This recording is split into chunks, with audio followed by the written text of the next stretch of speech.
আর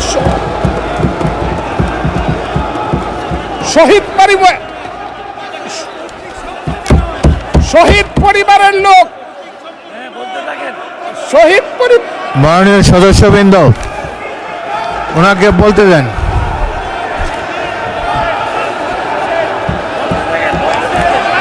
মাননীয় সদস্যবৃন্দ, order order.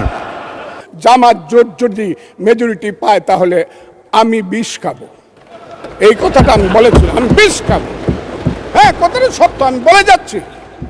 এবং তারা কোনোদিন যুদ্ধে জয়লাভ করতে পারে না, রাজনৈতিক যুদ্ধে, কারণ তাদের পূর্বপুরুষ বাংলাদেশ চায় নাই। বাংলাদেশ যদি থাকে, এই বাংলায় শুধু বেলিচা মিলিয়ার জুই ফুল ফুটে না, এদেশে রক্ত গোলাপ, রক্ত জবাও ফুটে। এদেশের জঙ্গলে শুধু কোকিল ডাকে না, এদেশের জঙ্গলে রয়্যাল বেঙ্গল টাইগারও থাকে। যতদিন রয়্যাল বেঙ্গল টাইগার থাকবে, মুক্তিযোদ্ধা জিতবে, রাজাকার কোনোদিন এদেশে জয় লাভ করতে পারবে না। আমি চ্যালেঞ্জ করে বলে গেলাম, মুক্তিযোদ্ধা পরিবারের লোক কেউ জামাত করতে পারে না। আর শহীদ পরিবারের লোক,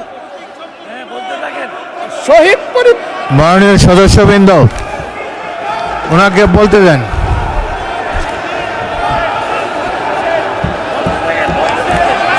মাননীয় সদস্যবৃন্দ, অর্ডার অর্ডার। আপনারা শৃঙ্খলা রক্ষা করুন। মাননীয় সদস্যবৃন্দ, সংসদে শৃঙ্খলা রক্ষা করুন। মাননীয় সদস্য ফজলুর রহমান, আপনি শেষ করুন, কষ্ট পাইতেছেন, বক্তব্য শেষ করুন। আমি আবারও বলে রাখলাম, শহীদ পরিবারের লোক তো জামাত করতেই পারে না, আর জামাত করলে ডাবল অপরাধ করতেছে।